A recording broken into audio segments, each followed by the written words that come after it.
എന്തായിരുന്നു? എന്താ അല്ല എനിക്ക് ഇനി എന്തായാലും അപ്പാന് ശരത്തായിട്ട് സംസാരിക്കാം അല്ലേ? തീർച്ചയായിട്ടും. അപ്പൊ ഇത്ര നാളല്ലായിരുന്നു? അല്ലായിരുന്നു, ഞാൻ ശരത്തായിട്ടാ നിന്ന് ഇത്ര നാൾ. ആണോ? അപ്പൊ എന്തുകൊണ്ടായിരിക്കും എവിക്റ്റ് ആയത്?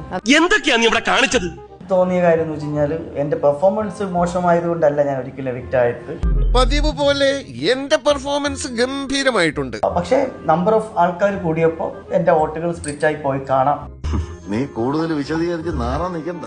അല്ല, നമുക്ക് ഇങ്ങനെ പറയാലോ, നമ്മളെക്കാളും കുറച്ചും കൂടെ മേലെ പോയി മറ്റുള്ളവരുടെ പെർഫോമൻസ് അങ്ങനെ ആവാലോ. ഇപ്പൊ ക്യാമറകൾ നോക്കിയിട്ട് ഞാൻ പറഞ്ഞു, ഞാൻ ക്യാമറ മുമ്പിൽ അഭിനയിച്ച് വന്ന ഒരാളാണ്. അപ്പൊ എനിക്ക് നല്ലോണം അറിയാം ഒരു ക്യാമറയിൽ നിന്നിട്ട് എങ്ങനെ പെർഫോം ചെയ്യണമെന്ന് എനിക്ക് വൃത്തിയായിട്ട് അറിയാം. അയ്യോ, എന്നിട്ട് എന്ത് പറ്റി? ഞാനായിട്ട് തന്നെ നിന്നിട്ടുള്ളൂ. ഒരു പക്ഷെ ഞാൻ ക്യാമറയ്ക്ക് മുമ്പിൽ പെർഫോമൻസ് കൊടുത്തിരുന്നെങ്കിൽ ഞാൻ ഈ 35ാമത്തെ ദിവസത്തിൽ ഇവിടെ ഇറങ്ങില്ല, പോരില്ല.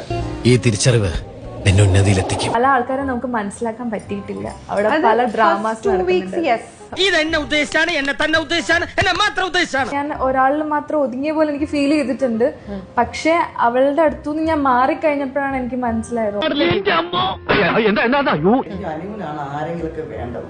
ഇപ്പൊ ആരില്ലാണ്ടായപ്പോഴാണ് ആ ചാത്തൻ പാവ എടുത്തുകൊണ്ട് നടക്കുന്നത്. കൊറേ എണ്ണുണ്ട്, ഒരു വിവരമില്ല. ശൈത്യയും മനുവും ഭയങ്കര കമ്പനിയായിരുന്നു തുടക്കത്തില്. അത് കഴിഞ്ഞ് നിങ്ങൾ രണ്ടുപേരും കൂടി ഇന്ന് ജിസേലിനെ കുറ്റം പറഞ്ഞിട്ടുണ്ട്. നമ്മളെല്ലാവരും പറഞ്ഞിട്ടുണ്ട്. നീ അങ്ങനെയല്ലല്ലോ നേരത്തെ പറഞ്ഞത്. അത് കഴിഞ്ഞ് ലാലേട്ടന്റെ എപ്പിസോഡ് വന്നപ്പോഴത്തേക്കും ശൈത്യ പറഞ്ഞു, അയ്യോ എനിക്കൊന്നും മനസ്സിലായിട്ടില്ല, ഞാൻ പറഞ്ഞിട്ടില്ല. പക്ഷേ ഈ വീക്ക് പോകും എന്ന് ഞാൻ വിചാരിച്ചില്ല. ബിക്കോസ് ഞാൻ നന്നായിട്ട് പ്ലേ ചെയ്ത് വരുന്നുണ്ടായിരുന്നു. ഈ കൈ കൊണ്ട് ഇങ്ങനെ തള്ളി തള്ളി, അതാണ്. ശൈത്യം മോശമായിട്ട് കളിച്ചു എന്ന് ഞാൻ പറയില്ല, പക്ഷെ ബാക്കിയുള്ളവർ കുറച്ചുകൂടെ നന്നായി കളിച്ചു എന്ന് പറയേണ്ടി വരും.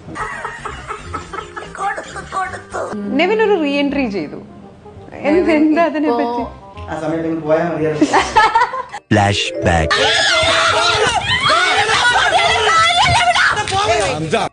തോന്നി അതങ്ങനെ വരൂ, അതങ്ങനെ സംഭവിക്കൂ.